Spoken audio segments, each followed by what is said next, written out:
அனைவருக்கும் தினம் ஒரு தகவல் சார்பாக இனிய வணக்கங்கள். இன்றைக்கி நம்ம பார்க்க போகிற பதிவு ரொம்ப ஒரு அற்புதமான ஒரு பதிவு. வாழ்க்கையில் அதுவும் குடும்பத்தில் நல்லபடியான ஒரு மகிழ்ச்சி, சந்தோஷம், நம்முடைய கடன் சுமைகள் எல்லாம் குறைஞ்சு நம்முடைய குழந்தைகளோடும் நம்முடைய குடும்பத்தோடையும் சந்தோஷமாக இருந்தால் அது எவ்வளோ ஒரு நல்லாயிருக்கும். நிறைய வீடுகளில் தேவையில்லாத எதிர்மறை ஆற்றல்கள், நெகட்டிவ்ஸு, அதுக்காக பில்லி சூனியம் அப்படி கிடையாது. ஒரு கெட்ட எண்ணம், ஒரு பொறாமை உணர்ச்சிகள் தேவையில்லாமல் நல்லா இருப்போம். டக்குன்னு நமக்குள்ளே மனசுக்குள்ளே ஏதோ ஒரு மனம் வருத்தங்கள் வந்துக்கிட்டே இருக்கும். அதே மாதிரி தான் குழந்தைகளும் நல்லா படிச்சுட்டு இருப்பாங்க, டக்குன்னு டவுன் ஆவாங்க. அதுதான் எதிர்மறை நெகட்டிவ்ஸ், எதிர்மறை ஆற்றல்கள் சொல்லுவோம். அப்படிப்பட்ட எதிர்மறை ஆற்றல்கள், கண்ணுக்கு தெரியாத விஷயங்கள், இது எல்லாமே போகிறதுக்கும் சரி, குடும்பத்தில் நல்லபடியாக ஒரு பணவரவு, பணம் ஒரு இடத்துல கேட்டிருப்போம், அந்த பணம் நம்ம கைக்கு வந்தால் ரொம்ப நல்லாயிருக்கும் அப்படின்னு நினச்சிருப்போம். அப்படிப்பட்ட அற்புதமான ஒரு பணவரவுக்குள்ளே உள்ள தடைகள், இது எல்லாம் நீங்குவதற்கு நாம் செய்யக்கூடிய மிக அற்புதமான எளிமையான ஒரு மெத்தட் தான் தெரிஞ்சுக்க போகிறோம். பதிவுக்குள்ளே போகிறதுக்கு முன்னாடி நம்முடைய சேனலை சப்ஸ்கிரைப் பண்ணாமல் பார்த்துட்ருக்கோங்க, கண்டிப்பாக சப்ஸ்கிரைப் பண்ணிக்கோங்க. அப்போ தான் எங்களுடைய எல்லா நல்ல பதிவுகளுமே உங்களுக்கு உடனே வரும். இப்போ பதிவை பார்க்கலாம். நம்முடைய வீட்டில் எத்தனையோ குட்டி செடி வச்சுருப்போம். துளசி செடியாக இருக்கட்டும், ரோஸாக இருக்கட்டும், அழகுக்காக நிறைய பூக்கள் வாங்கி வச்சுருப்போம். ஆனால் ஒவ்வொரு வீட்லேயும் இருக்கக்கூடிய சின்னதான ஒரு முக்கியமான ஒரு செடி எதுன்னு கேட்டிங்கன்னா கற்பூரவள்ளி செடி. இந்த செடியை நீங்கள் எங்கே பார்த்தாலும், ஒரு சொந்தக்காரங்க வீட்லையாக இருக்கட்டும், வேறு எங்கேயாவது அக்கம் பக்கம் இந்த நமக்கு நிறைய இடத்துல சாலை ஓரத்தில், ரோட்டில் கூட இந்த கற்பூரவள்ளி இருக்கும். அதில் ஒரு சின்ன ஒரு கிளை மட்டும் உடச்சிட்டு நம்மளுடைய வீட்டில் சும்மா அந்த மண்ணில் மட்டும் நீங்கள் வச்சு பாருங்களேன், அது டக்குன்னு அந்த மண்ணில் பிடிச்சிட்டு உடனே நல்லா தழைக்க ஆரம்பிச்சிடும். ஏன்னா இந்த ஒரு செடிக்கு நிறைய ஆன்மீக குணங்களும் இருக்குது, அதே நேரம் மெடிக்கல் குணம் நிறைய இருக்குது இதில். ஏன்னா இந்த இலை மட்டும் இருந்துட்டாலே, இப்போ அந்த இலையை சுவாசித்தாலே நம்முடைய அந்த சுவாச கோளாறுகள், நமக்கு சளி பிடிச்சிருச்சு, ஒரு மாதிரி தொண்டை ஒரு மாதிரி இருக்குன்னா, குழந்தைகளுக்கெல்லாம் கஷாயம் நிறைய பேர் பண்ணுவாங்க. நம்ம பெரியவங்களே குடிக்கிறோம் இப்போ கஷாயங்கள்லாம். அப்படி ஏதாவது இந்த கஷாயங்கள், அந்த இஞ்சி இதெல்லாம் தட்டி போடுறப்ப இந்த 2 இலைகள் கூட போட்டு அதில் நீங்கள் நல்லா கொதிக்க வச்சு அந்த தண்ணி குடிச்சிங்கன்னா உடம்புக்கு அவ்வளோ ஒரு நல்லது. நமக்கு குறிப்பாக இம்யூனிட்டி பவர், அந்த எதிர்ப்பு சக்தியானது நமக்கு அதிகரிக்குங்கிற ஒரு அறிவியல் கருத்து இருக்குது. அப்படிப்பட்ட இந்த கற்பூரவள்ளி இலையானது நமக்கு ஆன்மீக ரீதியாக பல இடங்களில் நமக்கு யூஸ் ஆகுதுங்க. நமக்கு அது நிறைய பேருக்கு தெரியறதில்ல. குடும்பத்தில் குறிப்பாக பணவரவுக்கான தடைகள், அந்த தடைகளை உடைத்து எறியக்கூடிய மிக முக்கியமான ஒரு விஷயம் எதுன்னு கேட்டிங்கன்னா இந்த கற்பூரவள்ளி, இந்த இலை தான். ஏன்னா இந்த கற்பூரவள்ளி செடியானது எந்த ஒரு இடத்துல இருக்குதோ அந்த இடத்துல நிச்சயமாக எதிர்மறை சக்திகள், எதிர்மறை ஆற்றல்கள் அந்த வீட்டை விட்டு வெளியேறுன்னு ஒரு ஐதீகம் இருக்குது. அதே மாதிரி குடும்பத்தில் தேவையற்ற செலவுகள், மெடிக்கல் செலவாக இருக்கட்டும், வேறு ஏதாச்சும் செலவுகளாக இருக்கட்டும், அப்படி செலவுகள் எல்லாம் குறைச்சி நம்முடைய வருமானத்தை பெருக்கக்கூடியது தான் இந்த கற்பூரவள்ளி.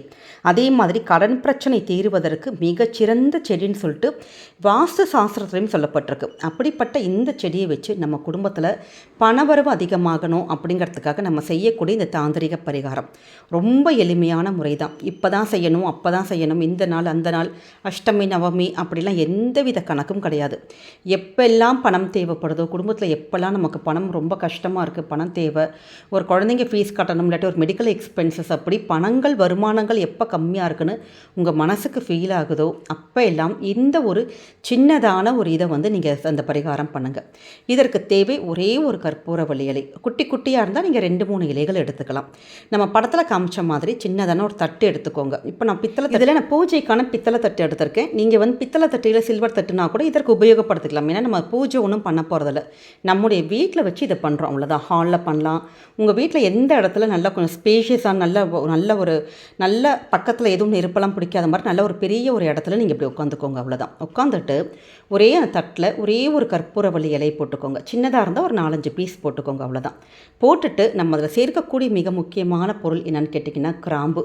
மொட்டு உடையாத கிராம்புகள் எடுத்துக்கணும். கிராம்புங்கிறது 7, 9 அப்படிங்கிற ஒரு கணக்கில் நீங்கள் எடுத்துக்கலாம். எடுத்து முடிச்சுட்டு அதை கூட நம்ம இப்போ எங்கள் வீட்டில் பச்சை கற்பூரம் இல்லாததுனால நான் ஒரு கட்டி கற்பூரம் வச்சுருக்கேன். நீங்கள் கட்டி கற்பூரம் கொளுத்திக்கலாம். ஆனால் பச்சை கற்பூரம் இருந்ததுன்னா தாராளமாக பச்சை கற்பூரம் நீங்கள் யூஸ் பண்ணிக்கோங்க. அப்படி அந்த பச்சை கற்பூரம், கற்பூரவள்ளி இலை ப்ளஸ் கிராம்பு, இந்த 3 இதையும் சேர்த்து இந்த அகலில் வச்சு ஒரு நீங்கள் தீப்பெட்டி எடுத்து நீங்கள் தீபம் மாதிரி இப்படி ஏற்றி விட்ருங்க, அவ்வளோதான். அது ஆட்டோமேட்டிக்காக நேரம் ஆக ஆக ஆக நமக்கு நல்லா அப்படியே எரிய ஆரம்பிக்கும். எரிய ஆரம்பித்தப்போ அந்த கிராம்பு எல்லாமே எரிஞ்சு லைட்டாக கருக ஆரம்பிக்கும். அப்படியே கிராம்போட ஸ்மெல்லும் அந்த அந்த கற்பூரவள்ளி இலையானது கொஞ்சம் அப்படியே நேரம் ஆக ஆக அதோட அந்த இலையானது அப்படி சுருங்க ஆரம்பிக்கும். இந்த வீடியோவில் கூட நாங்கள் காமிச்சிருக்கோம் பாருங்களேன்.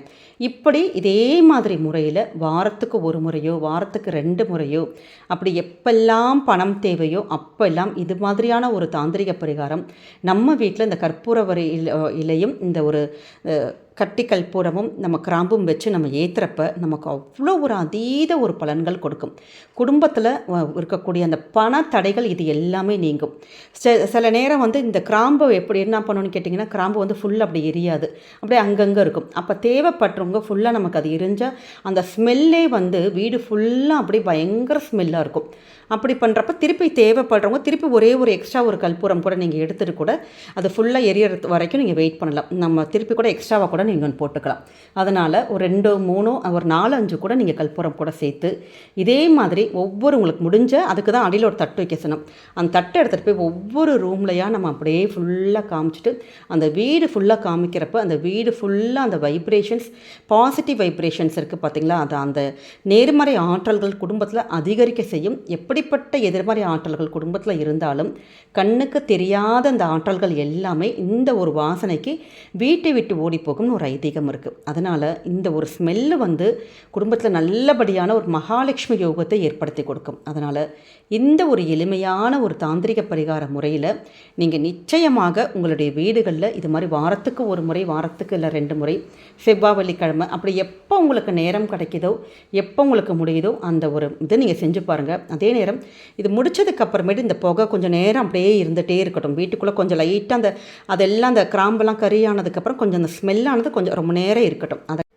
ஏன்னா இந்த கற்பூரவள்ளி இலை போட்டதுனால அதிலிருந்து வர அந்த புகையானது நமக்கு ரொம்ப ரொம்ப மருத்துவ குணமும் நமக்கு நிறைய இருக்குது இந்த இதில். அதனால் அந்த புகையானது நல்லா எல்லாமே அந்த சூடை அடங்கினதுக்கப்புறம் அதற்கப்புறம் இதை எடுத்து அப்படியே நீங்கள் எடுத்து கால்படாத இடத்துல போட்டுடலாம். ரொம்ப எளிமையான ஒரு தாந்திரிக பரிகாரம். ஆனால் கண்டிப்பாக நிச்சயமாக ஒரு பணவரவுக்கு உள்ள ஒரு தடைகளை பண்ணுறதுக்கான மிக எளிமையான அற்புதமான ஒரு பரிகாரம். நமக்கு அதிக செலவே இருக்காது. சின்னதான இந்த ஒரு செடி இருந்ததுன்னா கையோடு இன்றைக்கே கூட நீங்கள் பண்ணிடுங்க. இப்போ இந்த செடி இல்லை அப்படிங்கிறத பட்சத்தில் நீங்கள் அக்கம் பக்கம் கூட வாங்கிக்கலாம். இல்லாட்டி ஒரு குட்டி செடி நீங்களே கூட போய் நர்சரியில் கூட போய் நீங்கள் போய் வாங்கி வச்சுக்கலாம். ஏன்னா இந்த ஒரு செடி இருந்துட்டாலே போதுங்க, நமக்கு வீட்டுக்கு பலவித நன்மைகள் கண்டிப்பாக வரும். அதே மாதிரி இந்த இலை வைத்து செய்யக்கூடிய இன்னொரு அருமையான பரிகாரம் ஏன்னு கேட்டிங்கன்னா, இந்த ஒரு இலை வச்சு, அதாவது கற்பூரவள்ளி இலை, நம்ம எப்பயுமே ஒரு நம்ம வீட்டில் தீபம் ஏற்றுற பழக்கங்கள் இருக்கும். அப்படி விளக்கு ஏற்றுறப்ப வாரத்துக்கு 1 முறை வெள்ளிக்கிழமை போல் இந்த ஒரே ஒரு கற்பூரவள்ளி இலை மட்டும் போட்டுட்டு அதற்கு மேலே திரி போட்டு நல்லெண்ணெய் மட்டும் விட்டு நீங்கள் ஒரு தீபம் மட்டும் ஏற்றி பாருங்கள். நிச்சயமாக குடும்பத்துக்கு அந்த ஒரு பணவரவுக்கான அந்த பணத்தை ஈர்த்து கொண்டு வர சக்தி இந்த கற்பூரவள்ளி இலைக்கு இருக்குது. அதனால் அந்த முறையிலும் நீங்கள் அந்த நம்ம சூடு ஆக ஆக ஆக அந்த இலையில் இருக்க அந்த சாரானது கொஞ்சம் கொஞ்சமாக அந்த எண்ணெயோடு சேர்ந்து கலக்க ஆரம்பிக்கிறப்ப நல்லா அந்த ஒரு ஸ்மெல்லாக இருக்கட்டும், நல்ல அந்த ஒரு வாசமானது மகாலட்சுமியோட ஒரு அம்சத்தை, யோகத்தை நமக்கு உருவாக்கி கொடுக்கும். அதனால் எளிய முறையில் நம்ம சொன்னக்கூடிய இந்த 2 பரிகாரங்கள் நிச்சயமாக எப்போ உங்களுக்கு நேரம் கிடைக்குதோ, வெள்ளிக்கிழமைன்னு கிடையாது, எப்போல்லாம் உங்களுக்கு டைம் இருந்து நமக்கு உங்கள் வீட்டில் அந்த இலை இருக்கோ அப்போ எல்லாம் இந்த ஒரு எளிமையான ஒரு பரிகாரம் பண்ணி பாருங்கள்.